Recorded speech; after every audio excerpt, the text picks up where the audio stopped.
A very good morning and welcome everyone. Thank you for joining us at e-KLESF 2022. I'm Dr. Ong Kia Ju from University Tunku Abdul Rahman, Utah.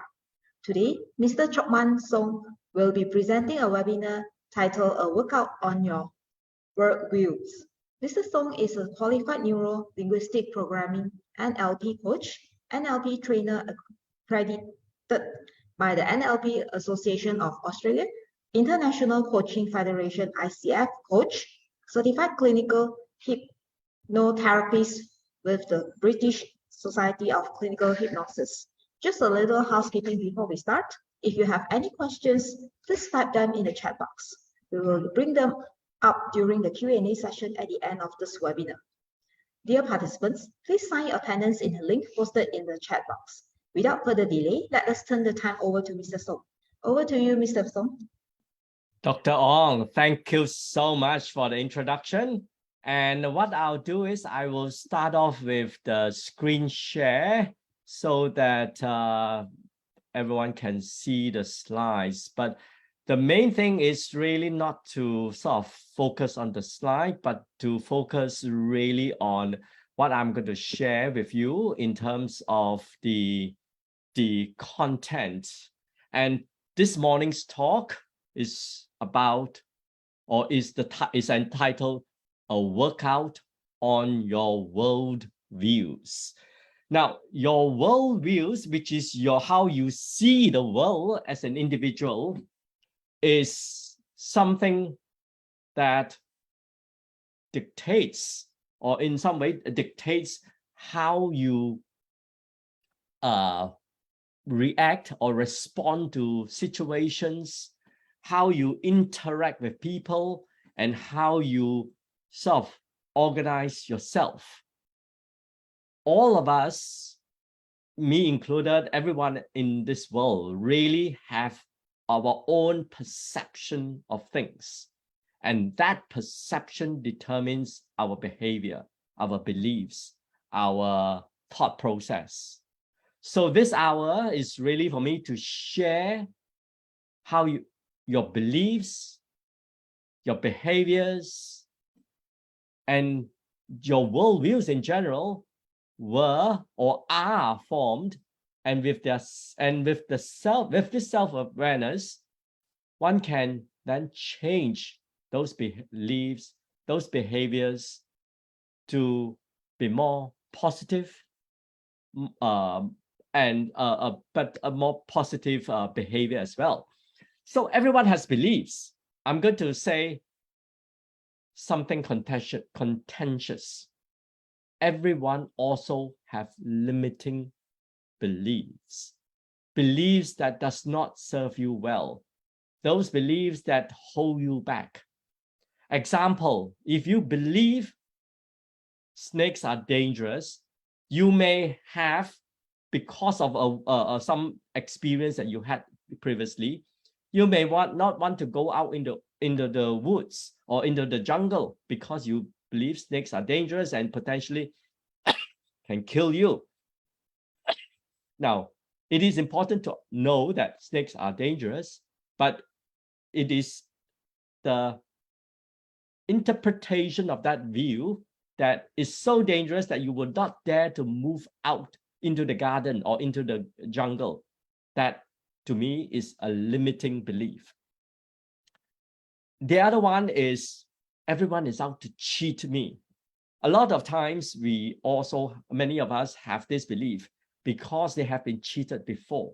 So based on the experience of the past, we had this world view that everyone is out to cheat another person.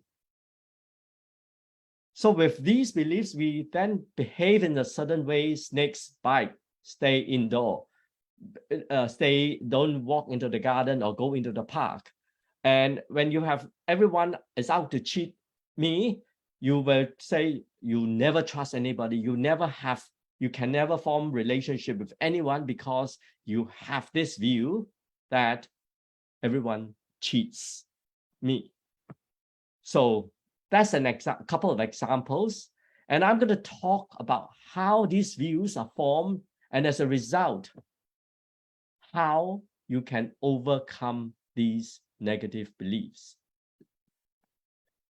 Now, as what Dr. Ong was saying, if you have any comments, any sort of points you want to add on to, kindly put your comments in the chat box. I'm going to open up my chat box so that I can see the comments coming in as and when they come in. Now, I have not even introduced myself. Let me introduce myself. As what Dr. Ong said, I am an neuro-linguistic programming trainer and also an NLP coach. I call myself a remind facilitator. I remind, that means I help people reframe their thoughts and behaviors to be more positive. I'm also an executive coach and I live in Melbourne. Now, the reason why I sort of left the introduction to a later part rather than just right at the beginning is I know most of you are here to listen to the content of what I have to share as opposed to just who I am. So what is more important is that in this talk, you will get, I'm going to focus on three things. One is appreciate what neuro-linguistic programming is. I'll give you an overview of what it is. And then you will also get a good grasp of how our minds process information with various, what in NLP language called filters. I'll explain that a little bit more. And then finally, to understand how we behave and how our attitudes towards things are formed based on various filters that we have. Now, some of these things may sound alien to you at this moment, but I will elaborate a bit more shortly. So what is neuro-linguistic programming, NLP? Let me just say that this NLP is developed by a couple of people, Richard Bandler and John Grinder. So both of them are, one is a mathematician, the other one is a linguistic. And they both collaborated to come up with this thing called programming the mind. And Richard Bandler is a very interesting character, I must say. And let me share with you a story of what Richard Bandler did. He is one of those who help people to recover from psychiatric issues, with people with mental problems and people who lack confidence and all. So there was one patient of his. Now, I don't know whether that's really true, but I've read about it. It says that this patient of his claimed that he is Jesus Christ. He is Jesus Christ. And so, and a lot of talks and all this by Richard didn't sort of change this person's mind to change his mind that he is Jesus Christ. So what Richard did, being a comical and a colorful character that he is, he created this big cross, big wooden cross. And then he actually brought that wooden cross to the patient, and being a big, heavy wooden cross, he managed to heave it across into this patient's room and say, here it is. It's Easter. It's coming to Easter, rather. And the patient was saying, what do you mean? What is close to Easter? They said, yeah, Jesus was crucified a few days before Christmas, before Easter. So here you are, ready to be crucified. And that patient saying, what? You're crazy. And Richard said, case is cured. He's no longer Jesus Christ. So, and that is a story about how Richard Bandler actually sort of helped sort out someone who has an imposter syndrome, an imposter to be a Jesus Christ. So interesting sort of story. And Richard Bandler, being a colorful and comical character that he is, I'm not surprised that he did this. So let me just explain, come back to NLP. NLP is developed, is a series of techniques, a series of communication tools and approaches to help people change behaviors and communication so that they can be more of what they want. In simple language, NLP has a set of techniques to help achieve more of what you want and less of what you don't want. That's NLP in a nutshell. Now, of course, it is probably more than that. So the benefits of NLP really is to help, one, improve communications. When I say improve communications, I just don't mean verbal communications. Like everyone else, communication is about body language, it's about tone of voice, it is about words as well. So in NLP, there is a lot of focus, or a primary focus on communication. NLP also is about helping people change their beliefs. That belief just now of a story about someone believing he's Jesus Christ. I mean, Richard actually managed to change that belief. And it is also about helping change behaviors.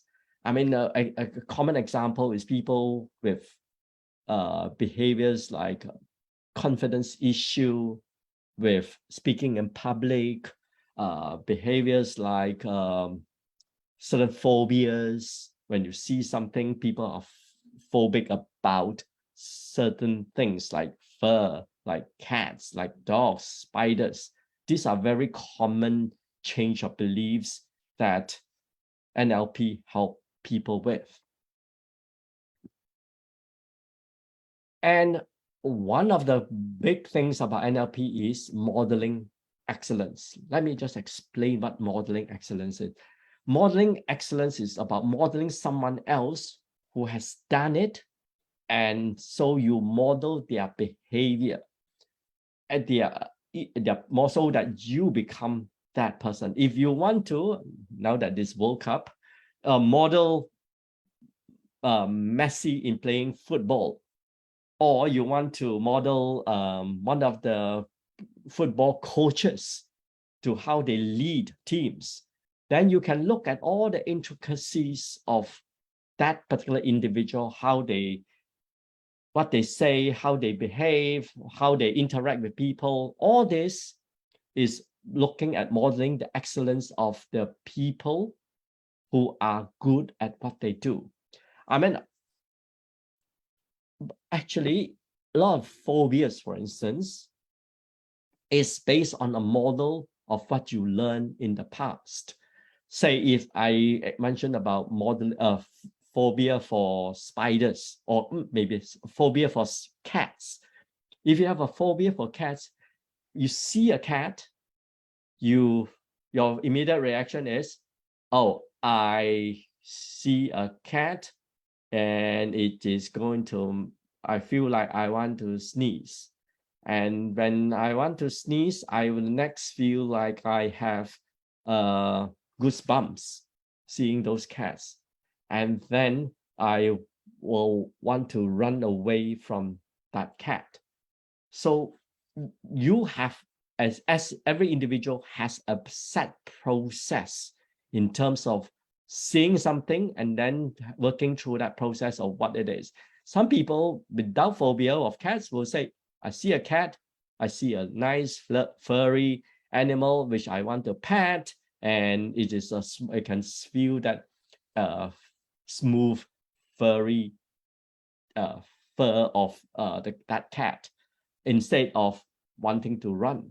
So that is a model that a person with phobia of cats have. So in NLP, we can change that model to be something more positive instead of running away, to actually be friendly or liking the cat.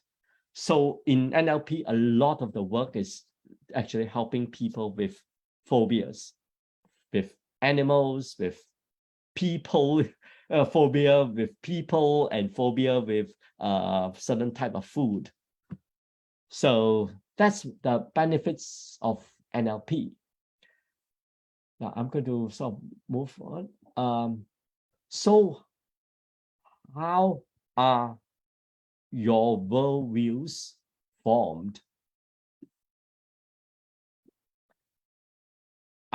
I don't know whether anyone wants to sort of take a step at this and put the comments in the chat box. I'll just pause for 10 seconds and see if anyone is keen to put some notes in the chat box. Anyone?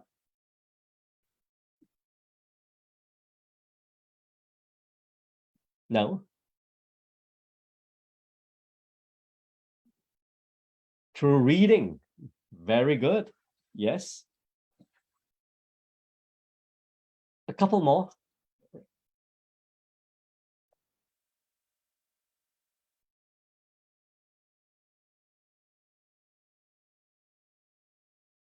Exposure. Traveling. Yes. Thank you so much. So you have from reading, from your exposure, your traveling, these are all your experiences. Thank you so much for this. Well, what they call your worldviews are formed through looking at external events.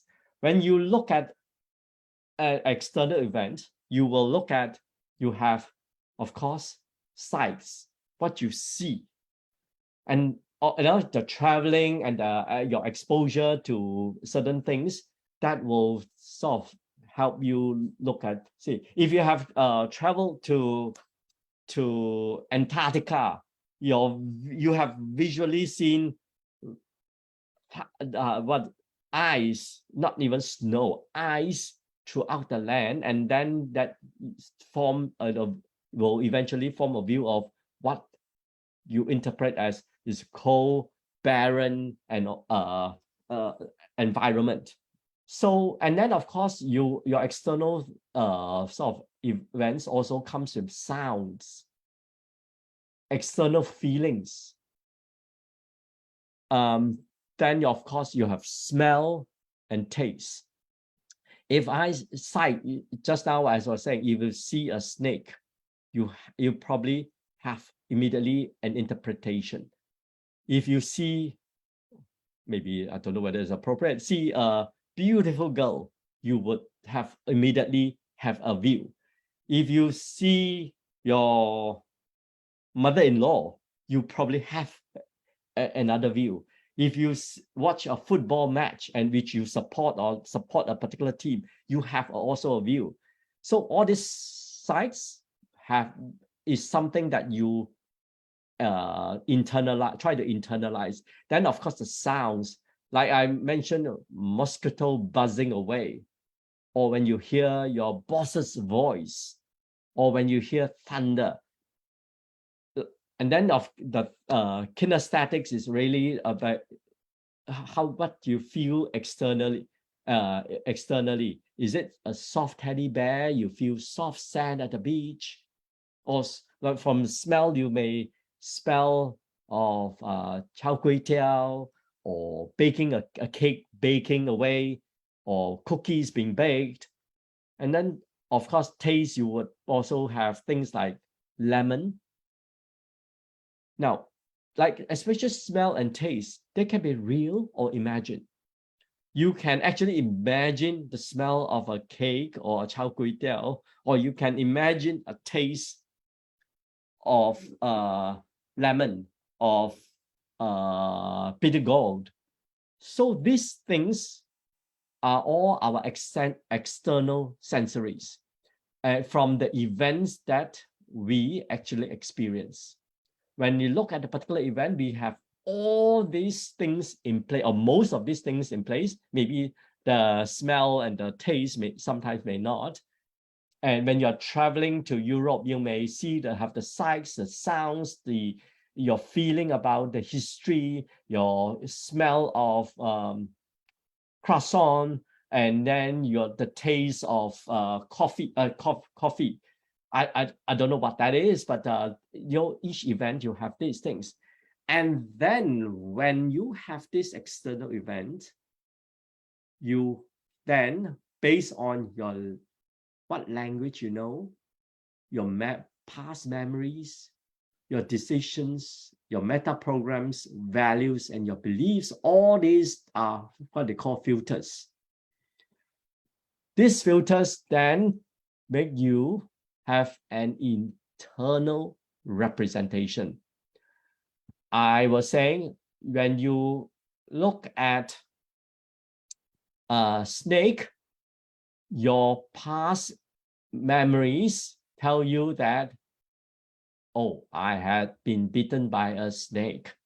Therefore, my belief is all snakes are dangerous. So internal representation is snakes are dangerous, run away. And then you have this emotion about, oh, I'm fearful, I'm so afraid. Your state is an emotional state. How you are very scared. And the physiology is your heart start pumping, and then you behave in a way which is to run. So this is an example of how an event creates, based on your filters here, then creates an internal representation which causes an emotional state, and then how your body then reacts to it, and then you decide to behave in a particular way. Now, I have used snake as an example, but if I've just now mentioned chao gui tiao, a plate of fried noodles, that's the event. You see that the sight of somebody stir frying a chao gui tiao, the sound of the wok, the smell of the chao gui tiao, and then you start to taste how good and how much the Chinese call wok hei it has. And then based on your memories, you remember, I had the best chao gui tiao when I was 5 years old, and I still is my favorite. And then you decide, okay, this is something that I always like, and your beliefs is that it's the best food ever in my life. But you may have other beliefs associated with it. You may, this believes that chao gui tiao has a lot of fat, a lot of grease, and therefore it's not healthy. So all these things creates an internal representation. An internal representation of what it is, and then you decide, and then from there you decide on the emotional state. Okay, emotional state is I just love it, or I would not touch it with a 10-foot pole. The physiology is how you then look at it and say, fantastic, but I'm going to avoid it. And your behavior eventually is, I'll skip that chao gui tiao and go for something more healthy. Now, that's one of how we all process our information. And that's how our world views are formed. I give you an example on language. If you hear words in Japanese, or I suppose, no, probably in Swahili, maybe, and you have never heard of that word, although it's an event, you hear it, but your language is that you don't understand it. And if you don't understand it, your internal, I ignore it. So it doesn't mean anything to me, and it just fly over our heads. So we can't process that information. And because we can't process that information, it doesn't make sense to us. I give you a phrase, and I'm going to say a Latin phrase. Suggestio falsi, suppressio veri. Now, what does that mean? At the end, nobody remembers it because your language, you are not able to process that. And therefore, your internal representation is, oh, I can't register. At the end of the day, your behaviors, I ignore the whole thing. I mean, language is one of, based on different language. Now, this is being Latin, you don't understand it. Some of us don't understand, most of us don't understand it. But I can also talk about, say, for those people who don't know watch football, and somebody talks watch football, and they talk about offside and its goals and its fouls and corner kicks and penalties, to someone who does not know the football language, you absolutely have no worldviews of what it is. You will totally ignore that language. Although it's English, but because it's football language, if you don't follow football, it does not make any sense at all. I mean, I mentioned chao kui tiao. If I mention an African dish, chak chao kia, what is that? Apparently, I don't know what it is. I just Google it, and it's a name that I pop up. Is one African, one of the favorite African dishes that is very common in Africa. But nobody knows. Most of us here won't know. But if you mention chao kui tiao to someone in Africa, probably it doesn't make sense to them, and that information is not processed. Now, the other one that I want to talk about in how we process information is if I say everyone is getting free pizza, but you have the queue for one hour. Now, that free pizza, everyone understands that event that I offer free pizza, and you have the queue for 1 hour. For some people, they would interpret that as, wow, free pizza, very good. Can save money that I don't have to buy lunch. Others would say, I'm too lazy to queue up. It's a waste of my time. So based on the beliefs of that individual and value that the person places, the value is what's important. Is it time that's important or money that's important? You will have two different internal representations, and you will have two different worldviews and eventually the behaviors. The one who want to save money and get the free pizza, don't mind the 1 hour wait. Their behavior is, I'll queue up. The other person who thinks that I'm too lazy to do it, it's a waste of my time. Eventually the behavior is, I will stay home, lie on my bed, and I have some quiet time. That's more important to me. So same event, different values and beliefs, and therefore in different internal representation leading to different behaviors. So these, I'm checking on the time now to make sure that I am let me check. Okay, but I have half an hour more. So this is how our minds actually work in terms of how we form our world views. Our internal filters are created by how we are brought up, our upbringing. Our upbringing, as in what we were told by our parents, where we live, which is also the environment, and what are our values, our family values. There is also the part about significant emotional experience. If someone is hit by a car before, when they were young, that's a significant emotional experience.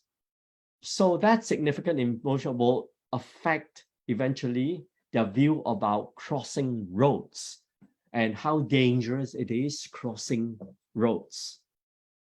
The other one I keep coming back to is snakes. If someone has been bitten by a snake before, that's a significant emotional experience. And that will affect how we go out into the jungle, into our gardens, and into parks. And another one of a significant emotional experience, which is very, very, very common, is our first love experience with boyfriend, girlfriends, and that is an emotional experience. Probably not just the first, but also our what they call love, what they call relationships with people, what they call we are passionate about.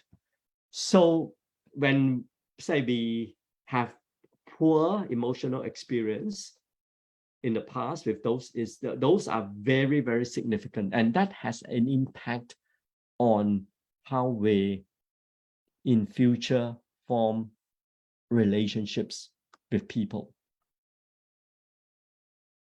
So if there's anything, I mean, one of the biggest filters that we have is those significant emotional experiences. If you have been beaten very badly because, say, not that you all do, when you are young, you steal something, your parents beat you up, that may be a very significant emotional experience. And from then on, you can behave in a way that, okay, I'll never steal again. Or it can also be the other way, where is so emotional that at the end of the day, you say, I want to rebel against my parents and I will do more of those.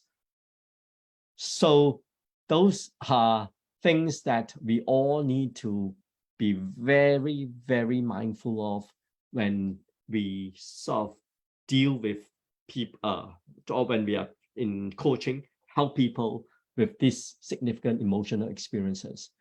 Of course, a big filter is the family. The family, what we say, what the family as a whole says, what our belief in, what the values of the family, what your mother or father or even grandparents say or do, that automatically sort of form a filter, internal filter for what you eventually are your worldviews. Let me give you an example of family. Well, I always sort of laugh at this. I mean, I have this internal filter that I was brought up that if I go out, play in the rain, I will fall sick. And I think many families in Malaysia actually have this thought, and that thing about when you see rain, go out and play, your internal thing is saying, okay, I have this belief. go and play in the rain or get caught in the rain, and you come back, you fall sick.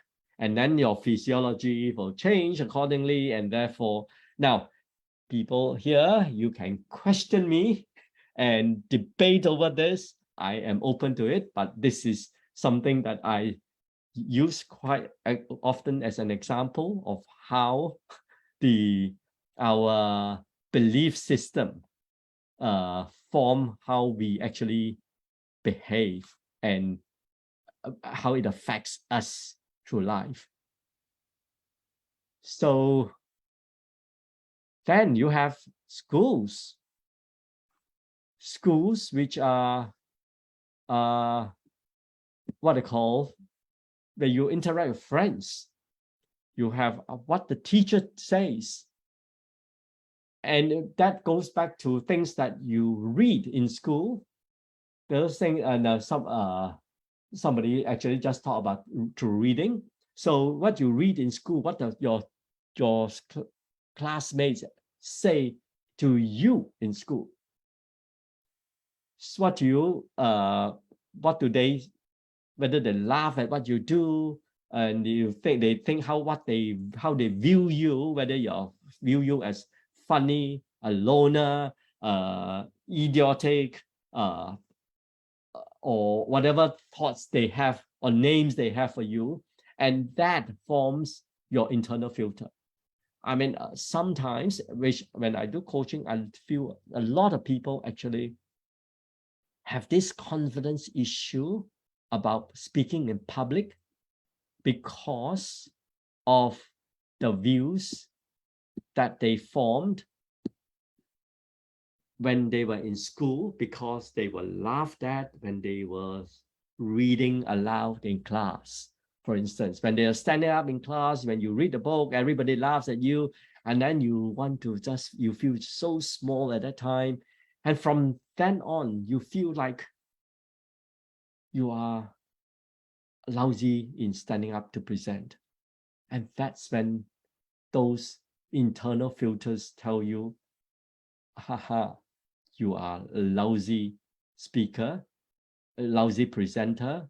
And then your physiology is that you'll be trembling, you'll be sort of laughing nervously, and then your legs are wobbly, and your what they call body is flash. All these things are physiology, and then therefore you end up with thinking, I am no good at this. That's how the internal filters actually sort of work. Of course, I will talk about, I have a misspelling here, geography, and where you are brought up. Just now I give you an example of Africa and Asia, where Malaysia, where you talk about chao kway teow, and then you mention chao kway teow in another region, totally makes sense or doesn't make sense to that person.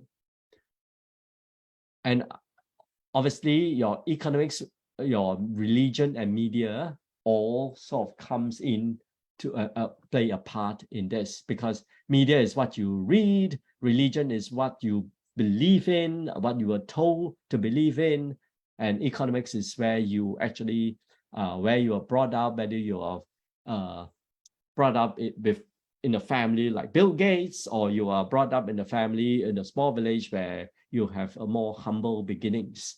So all this affects your what they call your thought process and how you interpret events. Now in NLP, there are three broad categories that we all filter our sort of experience. One is generalize, one is delete, a second one is delete and distort. Let me go through one of them. Delete is, just now as I was explaining a term in Latin, suppressio veri, suggestio falsi, a Latin phrase. Now, it doesn't make sense to you, you probably delete it. And you don't your brain is not sort of registering that. Another example I want to say is this, and this happened very, very commonly during the COVID time. There is there is quite a big group of people who does not believe in COVID vaccination. So what happened is that when they are reading information about COVID and vaccination, there are as many articles saying how vaccination helps as they are how COVID vaccination hinders or sort of is a danger to people's lives. So those people who don't believe in COVID vaccination will delete all the information, good things about vaccination. They only will look at vaccination, the dangers of vaccination. So all the other information is deleted. We all do that. We delete a lot of information because we form views very quickly. I mean, if you have heard of, I'm sure you have heard of this, that when you walk in the interview, a job interview, person within 30 seconds make a decision whether to hire you or not. It's because what they do is, now you can challenge me again here, what most people do, including I believe myself as well, is that when I form a view of what you are, I will delete all the good things that you said and only look at the information that supports my view. If I think that you are not suitable, that everything that you say eventually is like, there you are. This guy is always late. This guy is always, the way he gives me example is that he's not very proactive. But if on the other hand, if I want to employ that person, I will look for all the information that supports my view that this guy is good. He is so smart. He is so proactive. So we delete the rest of the information. That's deletion. Another one is distortion. Distortion is when we actually look at the piece of information and we only imagine, say, let me give an example, maybe it's best. Imagine that your boss is not happy with you because in your mind, that's what you think he is. He is not happy with you. Same thing with distortion of smoking. To justify smoking, we distort the information about smoking. If you are a smoker, you will distort and say, see, somebody who is a smoker live up to be 100 years old. So smoking cannot be bad.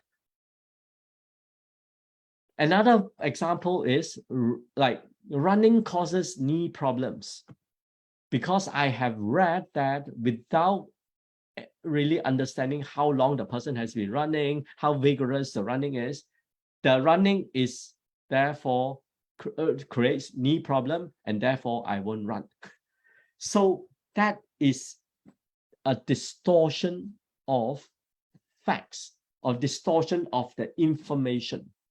And we all go through it every day as well. The third one is generalization.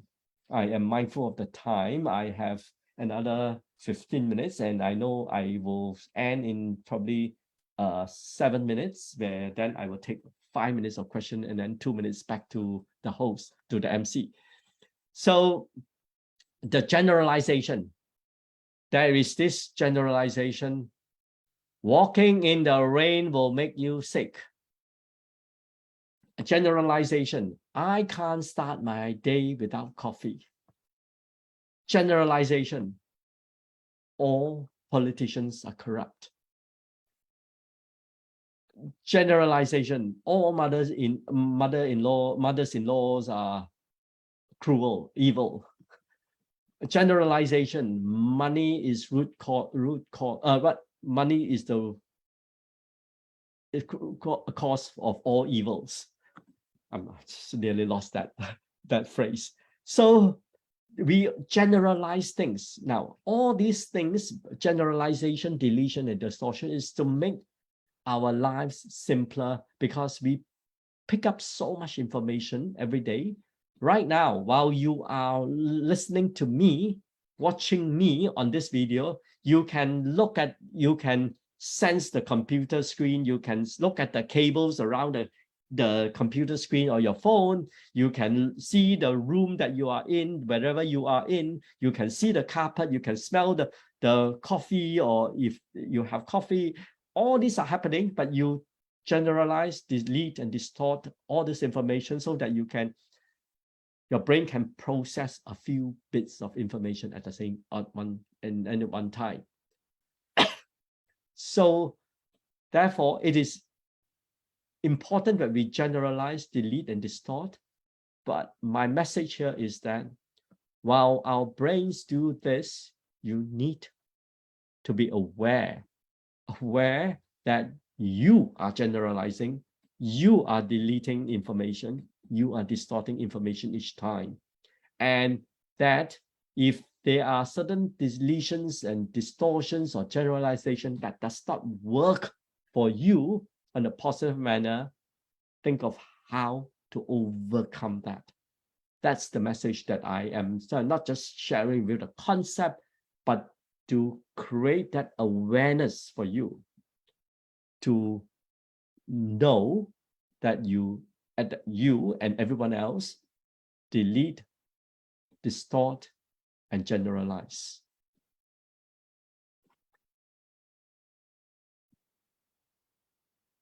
I am going to. So that's this delete. I didn't move the slide, but now I'm moving it. So what it all means is our reality, our worldviews reflects our absolute truth. But the truth is always subjective. Your truth is based on your viewpoint, based on your language, your beliefs, your values, your upbringing, and all the experiences that you have. That's the truth for you. Some of the so-called truths that some people have, I mentioned this: money is root of all evil. That's, for some people, the truth. Love is blind is a lot of very common truth for some. My boss is irrational. Not that I hope not too many bosses here. Some of you are bosses. I'm just making a statement. I am lousy at math. I am lousy at languages. I used to tell myself when I was young, and then I realized how wrong I have been. I always tell myself I'm lousy at languages. And that became my reality. And because I believe that I am lousy at languages, therefore I don't learn, because I'm lousy at it. And the other one is things that a lot of people say, I don't know how to sing. In NLP, one thing that we always teach people how to change it is like, I am lousy at math, is I don't know how to sing, to add the word yet at the end. I don't know how to sing yet.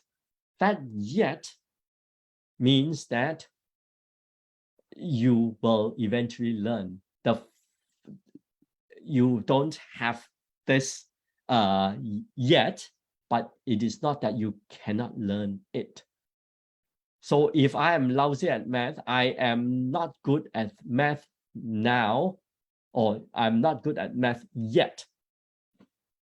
So add that word, that will change your whole mental attitude of how you will learn math or learn how to sing. Of course, my boss is irrational. That is something that you don't change somebody else, but it is how you may interpret it slightly differently. So the message here is that your reality is what you focus on. Like a torchlight, you focus on that point, that becomes your reality. You swivel your torchlight to another direction, your potential reality that's outside your current reality is focused on. Just like your reality of, somebody mentioned traveling. So your reality of a country is when you focus on that country, go to that country, you focus on that country, then you have this reality of what their culture is, what what they eat, how they speak, all those things relating to that country. But you switch your torch to another country, then you will also look at it, and that reality of that country changes as well. There's a different language, different type of food and all this. Now, that is only your reality. Somebody else has a different torch and pointing in the same country, they will, because of their filters, how they are brought up and all this, they will see the country very, very differently. So clearly, when you focus on things, then this is where you start forming your worldviews. Your worldviews of, as I say, when you're traveling, you have a worldview of that particular country. I ask you whether you focus on astronomy. Probably not many people focus on astronomy, look at the stars, whether it's Saturn, which planet is flying past our planet and all these things. So probably because we don't focus very much on it, so will end up with not paying much attention to it. Like Bermuda Triangle, you don't probably focus very much on it. But you may focus on things like health, your money, your relationships. Then once you have that, look at all those focuses that you have in terms of your health, your money, and relationship, and look and see whether there are positive views of them or not. Like health, a lot of people focus on the ill health, and they get more ill. But if they focus on good health, then the health will improve. Same thing with money. A lot of people focus on money, but they focus more on lack of money. And that is something that in NLP, we do a lot of work on helping people change from the lack of money to abundance, plenty of money. Same thing with relationship. So focus on what you have or you want to have rather than focus on what you don't have. So I am giving you some of these examples. What are you focusing on? I am funny and can make people laugh. I can cook well. I learn fast. I have good sense of direction. God is kind to me. My neighbors are also kind and helpful. And then on the other hand, you can also have those cons. I can't remember names. I am poor. I am no good in math. Everyone is at war. I don't want to be late. I don't want to be fat. I don't want someone special in my life. I want someone special in my life. Politics is dirty. So all this, you can have the positive, the cans, the positives. You can also have the negatives in terms of what we focus on. I am going to end here. So let me, how come I'm not able to change that slide? Oh, it's going point by point, sorry. So what you focus on becomes your worldview, and what your worldview becomes your beliefs, and then those becomes your thoughts and behaviors. So beware of what you focus on, and that's where you will live a better life. And so what I'm sharing with you now is actually the past hour is appreciation of what the NLP can do, how your worldviews are formed, and awareness of why you have those worldviews and how to change them.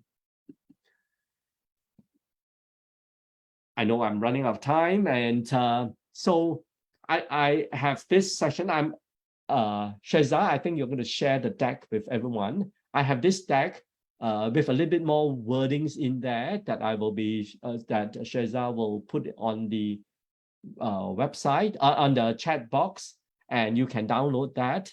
And for those who want to reach out to me, by all means, either through WhatsApp or LinkedIn or email. Now I have probably 1 minute for questions, and if anybody has any, I'm happy to take them. Put them in the chat box.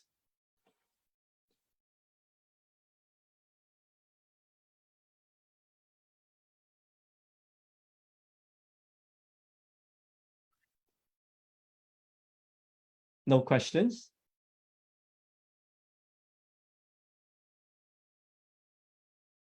If there are no questions, then I will hand it back to Dr. Ong. Thank you very much. Thank you. Okay, dear participants, kindly fill out the sign-up form and feedback form after the webinar. Now we would like to take a group photos with everyone in this webinar. Please turn on your camera and stand by.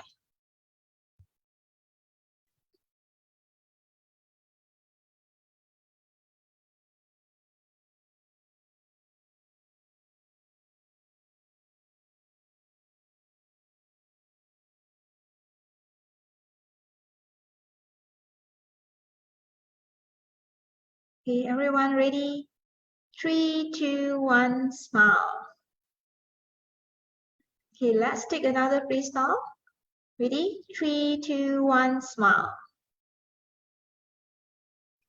Thank you, everyone.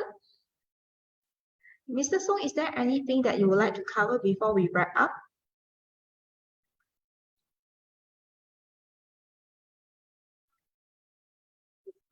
I was muted, sorry. I am prepared to take one more question since we have 1 more minute, if anybody has any.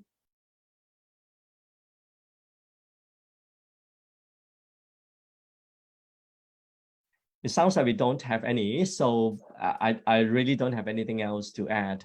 But thank you so much for having me in this session. Thank you, Mr. Song, for the insightful webinar.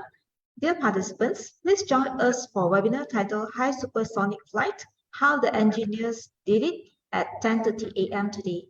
Thank you, everyone, and stay safe. Sure.